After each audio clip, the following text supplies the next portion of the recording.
l'avenir d'une nation, d'un continent passe par sa jeunesse.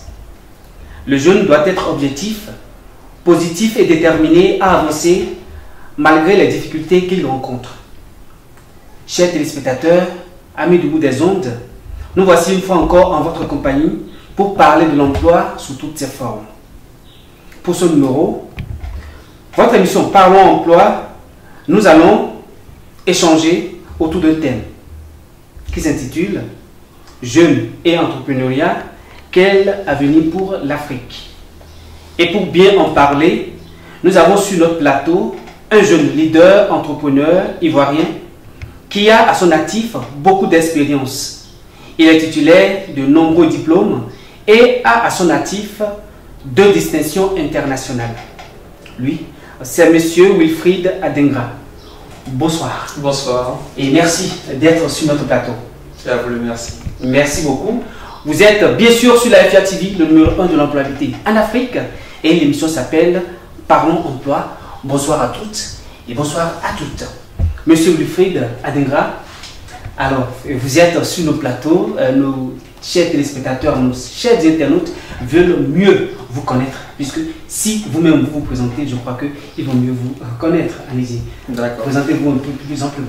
D'accord. Déjà, merci pour l'invitation, pour l'honneur que vous me faites de passer sur le plateau. Donc, je suis Wilfried Adengra, un jeune ivoirien de 28 ans. C'est ça. Et je suis également propriétaire d'une entreprise dénommée Lumen Corporation SAS, donc qui évolue dans le domaine du marketing stratégique, du business design et de la finance alternative. C'est ça. Donc avec Lumen Corporation, au niveau de la finance alternative, nous avons développé depuis 1 an le programme dénommé Diaspora for Africa. Donc il y a une plateforme de mise en relation des investisseurs de la diaspora avec les entrepreneurs locaux. Parce que nous connaissons le problème des jeunes africains pour accéder au financement pour développer leur projet d'entreprise. Donc en quelques mots, c'est ça Wilfried Adengra. Alors, dans votre palmarès, nous avons appris que vous avez eu 2 distinctions internationales. Est-ce que quand même vous pouvez les partager avec tout à fait. Nos téléspectateurs? Tout à fait. La première distinction obtenue en 2014 nous vient de l'UNESCO. Donc j'ai été avant 2014, en 2013, nommé délégué pour la jeunesse ivoirienne auprès de l'UNESCO à Paris. Donc, suite aux initiatives que nous avons menées dans le cadre de la promotion de la culture de la paix en Afrique, l'UNESCO a distingué 20 jeunes africains dénommés leaders pour une culture de la paix en Afrique. Donc je faisais partie de ces 20 jeunes africains-là qui ont eu cette distinction. Donc la deuxième distinction, c'est un label parce qu'il s'agit du Transmontana Forum, donc qui essaie de voir à travers le monde des jeunes leaders appelés les jeunes leaders du futur. Donc ils sont supposés être des personnes qui vont apporter une pierre à l'édifice dans la construction de ce monde de demain. Donc on considère les initiatives menées aujourd'hui par ces jeunes-là étant d'un impact considérable. Donc c'est ainsi que j'ai eu cette distinction du Transmontana Forum en 2015. D'accord. Alors nos chères félicitations. Merci. Nos sincères félicitations. Merci beaucoup. Alors racontez-nous un peu votre cursus scolaire et universitaire. Ok, donc j'ai fait toutes mes études ici à Abidjan. Donc sans vouloir citer d'école, après le baccalauréat, j'ai fait un baccalauréat C. Et à l'issue de ce baccalauréat, j'ai décidé de faire 2 formations simultanément. Donc une en grande école qui est l'ingénierie on dit software engineering, c'est-à-dire que tout ce qui est développement d'applications, développement de logiciels. Et puis maintenant, j'ai fait à l'université l'économie et la gestion. Donc c'est 2 formations qui m'ont permis d'avoir les compétences dont j'avais besoin pour me lancer dans la vie active. Donc on va dire après ça, j'ai fait une 40aine de certifications internationales dans différents domaines, notamment le marketing, le management, le business administration et d'autres compétences nécessaires dans le domaine dans lequel j'exerce. C'est ça. Alors c'est brillant, hein, tout ce parcours. Alors quelle est votre appréciation par rapport à l'entrepreneuriat? L'entrepreneuriat, il faut dire qu'on a vraiment besoin de comprendre sa nécessité pour comprendre son véritable sens. C'est ça. Parce que quand on parle d'entrepreneuriat, on parle aussi d'employabilité. Et quand on parle d'employabilité, on se dit qu'on participe au développement d'une nation. Donc tout ce qui a trait à l'économie est censé participer au développement d'une nation. Aujourd'hui, malheureusement, avec les réalités que nous connaissons, nos administrations publiques ne sont plus capables d'employer suffisamment les jeunes diplômés, notamment ceux même du secteur privé qui ont déjà des entreprises installées ici. ont du mal aussi à absorber tous ces jeunes étudiants qui sortent de nos universités. Donc l'idée à travers l'entrepreneuriat, c'est de créer sa propre entreprise, sa propre innovation, sa propre idée en vue de générer des ressources financières pour son épanouissement personnel. D'accord. Alors, qu'est-ce qui vous a poussé à embraser l'entrepreneuriat? Bon, il faut dire que... Parce que vous êtes jeune. Oui, effectivement. Et c'est parce que je suis jeune que j'ai décidé de commencer maintenant. Parce qu'on sait que l'entrepreneuriat est un processus assez long. Donc, ce qui m'a motivé, c'est qu'à la base, j'ai mis les pieds dans l'entrepreneuriat sans savoir que j'étais dans l'entrepreneuriat. En fait. Comment? Bon, en fait, déjà juste après le baccalauréat, il y a mon aîné qui décide de monter une structure d'intervention sur le marché d'échange de devises. Et c'est ainsi qu'il fait appel à moi pour mes compétences en informatique.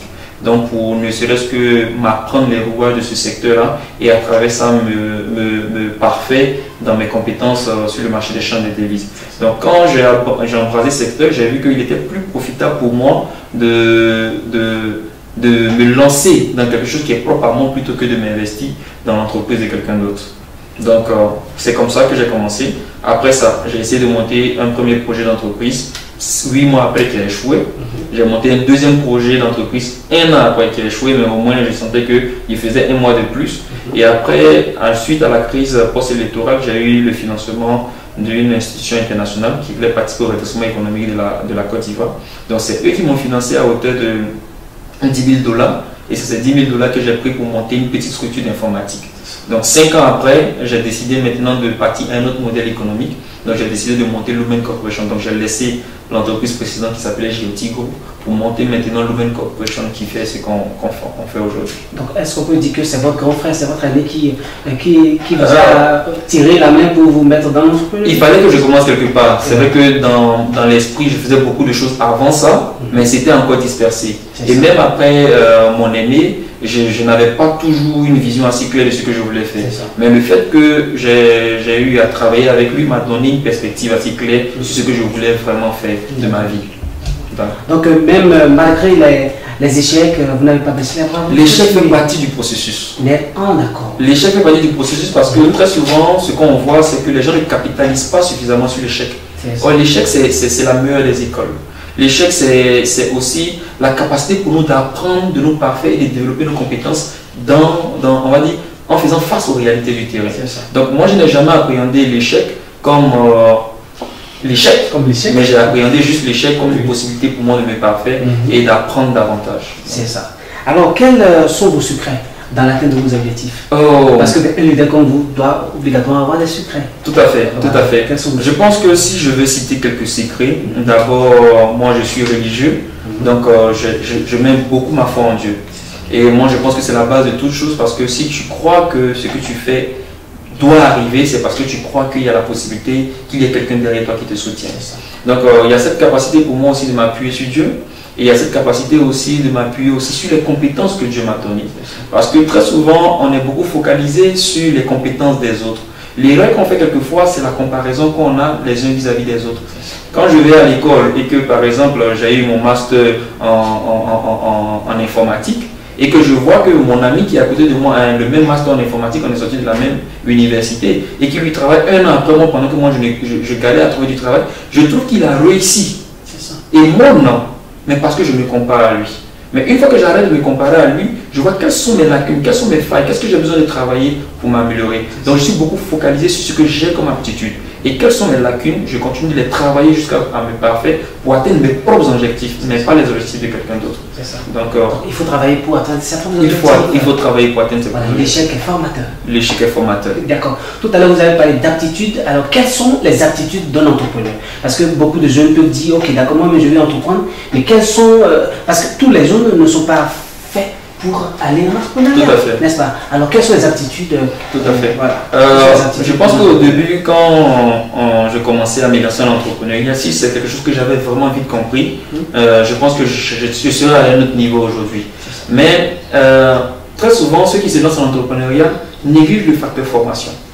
Et la formation, ce n'est pas forcément ce qu'on a appris à l'école, parce que souvent, ce qu'on a appris à l'école est trop limité par rapport à ce que nous voulons faire dans notre projet entrepreneurial.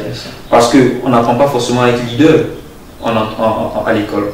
On ne développe pas forcément les capacités en management d'un individu sa capacité de gestion financière, son aptitude à gérer ses propres émotions. Ça, ce ne sont pas les choses qu'on apprend forcément à l'école, mais qui sont des choses indispensables pour le développement d'un individu qui veut se lancer en entrepreneuriat. À côté de cela, il y a les compétences techniques. Et ce n'est pas toutes les compétences techniques managériales aussi qu'on trouve forcément dans nos universités. Donc ce que moi j'ai fait, c'est que quand je parle de 40 certifications internationales, j'ai choisi des universités spécifiques dans lesquelles je me suis inscrit et j'ai développé, j'ai appris dans des domaines qui sont indispensables à ce que je fais. Mais j'ai fait 1 an de formation avant de réchanger et de lancer ma nouvelle approche en entrepreneuriat. Mais très peu d'entrepreneurs veulent accepter de participer à un programme intense de formation pour développer les aptitudes avant de se lancer. Ils se lancent d'abord et puis après, maintenant, ils se rendent compte qu'il y a des choses dont ils manquaient, donc ils auraient dû apprendre avant de se lancer. Donc il faut quand même savoir ce que nous cherchons avant de se lancer.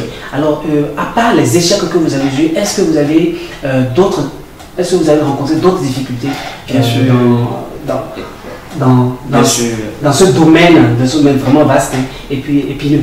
Bien sûr. Oui. En fait, il y a d'autres difficultés? En fait, il y a à un moment donné, même on ne compte plus les difficultés parce que tellement qu'il y en a assez. C'est ça. Souvent, c'est lié à nous-mêmes d'abord, les difficultés qui sont liées à nos propres lacunes.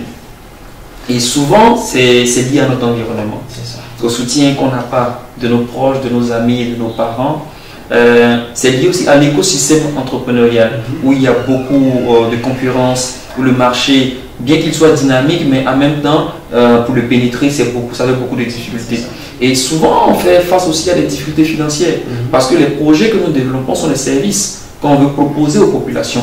Mais avant, il faut faire ce qu'on appelle le design de ces produits, le design de ces services. Et ça a un coût.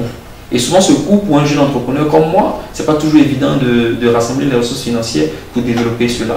Mais je pense qu'après, quand on reste focalisé, on commence à trouver des stratégies maintenant par lesquelles on arrive à résorber ce genre de problème.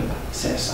Donc vous en avez rencontré les difficultés? Naturellement. Beaucoup. Naturellement. Est-ce que c'est facile quand même d'avoir du financement pour un projet? C'est la chose la plus difficile pour un jeune entrepreneur. Pour de grosses entreprises, ils n'ont pas de problème à ce niveau parce que ces entreprises solvables s'orientent directement vers les banques. Mais moi, lorsque je veux lancer un projet tel que le mien, c'est difficile d'aller vers une banque parce que je ne peux pas offrir les garanties nécessaires pour avoir le financement.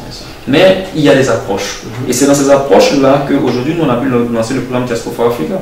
Parce qu'il faut savoir que quand j'ai décidé de lancer mon entreprise Lumen Corporation, la première idée que j'ai eue, c'est de sélectionner des investisseurs de la diaspora qui allaient rentrer dans le capital de mon entreprise et avec qui j'allais développer cette entreprise-là. Et quand le mécanisme a marché, j'ai eu la sollicitation de d'autres personnes qui étaient contentes du fait que leur ami avait investi dans une entreprise en Afrique et qui était en train de bien marcher. Donc, de là, ils ont décidé d'investir aussi, mais en passant par le canal de la personne que je suis. Donc, quand j'ai vu que ça devenait intéressant, que beaucoup de personnes sollicitaient ce service, alors j'ai développé un programme pour cela, parce que si c'est nécessaire, c'est qu'on peut en faire du business, et finalement, j'en ai fait un business. Ah, d'accord. J'espère que vous suivez. C'est vraiment une tête bien faite. Alors, monsieur Wilfried Adenga, est-ce que l'entrepreneuriat peut sauver l'Afrique du chômage, peut sauver l'Afrique de la pauvreté? Pour sauver l'Afrique, il y a beaucoup de paramètres. Et l'entrepreneuriat est un facteur indispensable aussi dans ces différents paramètres. Parce que dans la configuration de notre société, il faut savoir qu'il y a le secteur politique. Donc, il va avec tout ce qui est la gestion de la vie publique. Et sans la vie publique, l'entrepreneur n'est pas épanoui. Sans un écosystème où les citoyens, les populations sont également épanouis, l'entrepreneur ne peut pas entreprendre. Donc il faut aussi des acteurs de la société civile, notamment les ONG, les syndicats, les associations. Ces acteurs-là qui dynamisent notre écosystème et qui permettent aussi à nos dirigeants de prendre de bonnes décisions. Donc c'est quand cet environnement est déjà créé que l'entrepreneur trouve sa place. Et quand il trouve sa place dans un bon environnement, effectivement, il participe au développement de son pays. D'où, si on a ce même écosystème dans la plupart des pays africains, on arrive à créer une synergie, une dynamique dans ces pays-là qui peut favoriser le développement de notre continent. C'est ça. Alors, que pensez-vous du chômage? Le chômage, la définition devient beaucoup plus relative parce que le chômage, c'est à l'appréciation de chacun. La pauvre dame qui vend ses tomates au marché ou la jeune fille, on va prendre l'exemple d'une jeune fille qui vend des tomates au marché, peut se retrouver en train de dire je suis au chômage. Et c'est parce que je suis au chômage que je vends des tomates. Et la jeune fille qui vend à côté d'elle, qui fait le même commerce, peut dire ah, Parce que je n'avais pas de travail, j'ai créé mon propre emploi, donc je vends des tomates. Donc ça devient relatif. Donc c'est quand un individu ne voit pas les opportunités qui sont près de lui, qui peut appeler emploi, qu'il dit qu'il est au chômage. Sinon, lorsque j'ai ma petite table de tomates et que je vends mes tomates, j'ai un emploi. J'ai un emploi, qu'il soit formel ou pas. Bon, là, c'est un autre débat, mais au moins j'ai un emploi. Donc, la question du chômage doit être comprise comme quelque chose de relatif. C'est-à-dire que chaque individu doit définir le fait qu'il soit au chômage ou pas. Je vois par exemple des entrepreneurs qui disent « Moi, je fais ça en attendant d'avoir un emploi ». Et pour la petite anecdote, je partais pour une conférence à Yamoussoukro il y a quelques années et je marchais avec un jeune dans les rues de Yamoussoukro et il m'a dit, tu vois cet espace, j'ai fait des affaires avec un monsieur qui m'ont rapporté près de 300 000 francs comme bénéfice par mois. Il dit, pourquoi tu as arrêté? Il dit, non, je devais faire un stage. Et comme je devais faire mon stage, parce qu'après je devais chercher un emploi, donc c'est ce que ça cause ça, j'ai laissé l'activité. Et je lui ai demandé, combien tu touches aujourd'hui? Il dit, ah, je suis très bien payé, je touche autour de 150 000, 175 000 francs par mois. Il dit, mais ton activité que tu faisais te rapportait plus. Il dit, non, et ça, c'est travail. Vous voyez? Donc ça dit que la perspective qu'on a du chômage ou de l'emploi, c'est ce qui détermine notre position, soit dans le chômage ou dans le fait qu'on n'est pas chômeur. Voilà, donc c'est un peu ça l'approche. Alors aujourd'hui, un jeune qui sort après sa formation, qu'est-ce que vous allez lui conseiller?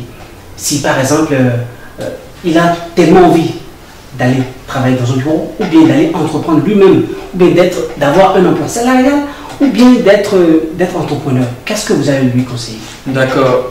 Par rapport à votre expérience, bien sûr. Par rapport à mon expérience, moi j'ai eu l'opportunité de travailler, je vais dire 9 mois dans une boîte internationale, avant de décider de rompre mon contrat pour me consacrer à ma passion qui est l'entrepreneuriat. Donc je sais ce que c'est que le monde de l'emploi, je sais également ce que c'est que le monde de l'entrepreneuriat.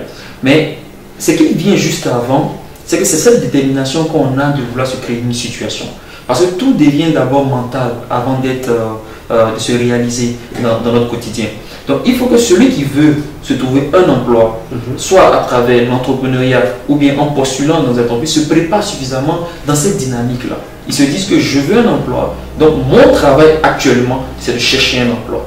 Donc s'il se met dans cette dynamique, naturellement il aura des résultats. Et à chaque entretien, ce qui est intéressant avec les entretiens d'embauche, à chaque entretien, on voit nos lacunes, on voit ce qui n'a pas marché, on voit qu'est-ce qu'on n'a pas fait de bien qui ne nous a pas permis d'avoir cet emploi. Et on apprend dans les entretiens. Mais il y a certains qui vont te demander, moi je connais un jeune qui devait venir faire le stage chez moi, et il m'a demandé, est-ce qu'après l'entretien, il aura l'emploi systématiquement? Il dit, mais c'est l'entretien qui va nous permettre de déterminer tes compétences. D'ailleurs, tu veux faire un stage pour soutenir ton BTS. Donc, c'est ça les questions même qui ne se posent pas. Mais souvent, on va avec l'idée comme quoi, parce qu'on a un master, on a fini les études systématiquement, on est tenu d'avoir un emploi. Et souvent, on se leurre et on se retrouve dans des situations un peu délicates. Mais il faut se préparer à l'emploi qu'on veut. D'accord, il faut se préparer à l'emploi que tel ou tel veut de sa vie par rapport à ses objectifs. Alors, est-ce qu'il y a des formations qui obligent le jeune à devenir entrepreneur? Est-ce qu'il y a des formations spécifiques pour ça? Pas spécifique. Je pense qu'aujourd'hui, l'entrepreneuriat est un domaine qui doit s'enseigner. Je pense. Mais ce qui est intéressant avec l'entrepreneuriat, c'est que l'entrepreneuriat est transversal au domaine. C'est-à-dire que quelqu'un peut avoir étudié l'histoire et devenir entrepreneur avec l'histoire. Quelqu'un peut étudier la philosophie et devenir entrepreneur en philosophie. Quelqu'un peut avoir, dans tous les domaines dans lesquels on étudie, on peut devenir entrepreneur. Donc c'est ça qu'il faut comprendre d'abord. Donc c'est l'orientation qu'on prend dans la formation qu'on fait. Avec la formation qu'on a, on peut décider de l'utiliser en tant qu'entrepreneur ou bien en tant qu'employé. Donc il n'y a pas de chemin tout tracé, mais c'est chacun qui décide de comment il veut orienter sa vie professionnelle. D'accord. Et si un jeune désire venir chez vous pour faire un stage, est-ce qu'il y a certaines conditions remplies d'abord? Non, nous on est ouvert parce que à la base, si vous partez chez nous, vous allez voir qu'on travaille qu'avec des jeunes. Parce que d'abord, il faut savoir que c'est 70% de la population qui a moins de 35 ans. Donc on ne peut que travailler avec les jeunes parce que c'est la ressource disponible dans un premier temps. La deuxième des choses, c'est que il faut reconnaître aussi que les compétences de la jeunesse africaine ont longtemps été négligées. Donc c'est une façon pour nous aussi de montrer aux yeux de l'Afrique, aux yeux de nos dirigeants, aux yeux du monde entier, qu'il y a des jeunes qui sont prêts aujourd'hui à faire de très belles choses et qui ont la capacité de réaliser de très belles choses. Donc nous on est ouverts. S'il y a de la place, on est prêt à recevoir des jeunes qui sont prêts à venir faire des stages chez nous dans différents domaines qui sont, on va dire, inhérents au domaine dans lequel on exerce. C'est ça. Alors, combien de personnes composent votre entreprise? On est aujourd'hui, bon, j'ai 9 collaborateurs au total avec qui je travaille, donc, qui constituent mon équipe. Votre équipe. Nous sommes presque à la fin de ce débat, voilà, de cette émission, de cet échange, parce que notre invité, M. Wilfried Adengra, un entrepreneur, un jeune leader, nous a dit beaucoup de choses, nous a livré ses nombreux conseils. Et pour ce numéro émission Parlons Emploi, nous sommes presque à la fin, comme je l'ai dit, et maintenant, ça reste la petite rubrique qu'on appelle Clair obscur. Clair obscur, il va s'agir que notre invité tire de petits papiers pour répondre directement en vous regardant, chers téléspectateurs, en regardant droit dans la caméra pour répondre, pour être sincère envers lui-même. Donc nous revenons juste après cette virgule musicale.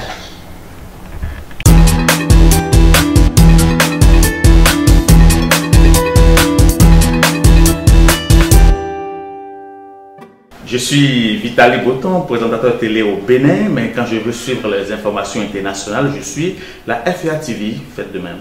FEA TV, c'est bien sûr le numéro 1 de l'employabilité en Afrique.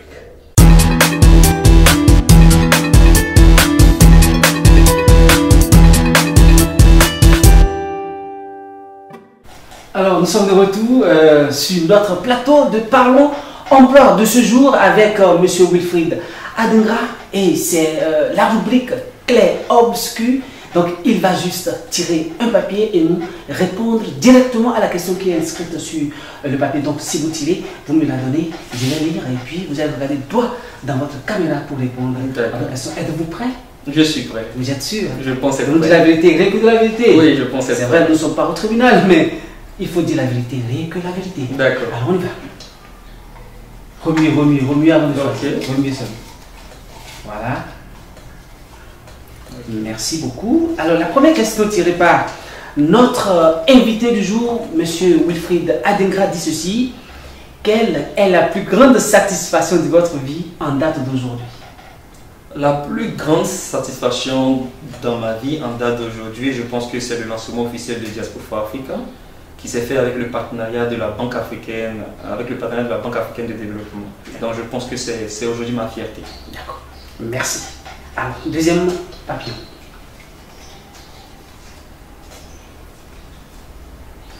Merci.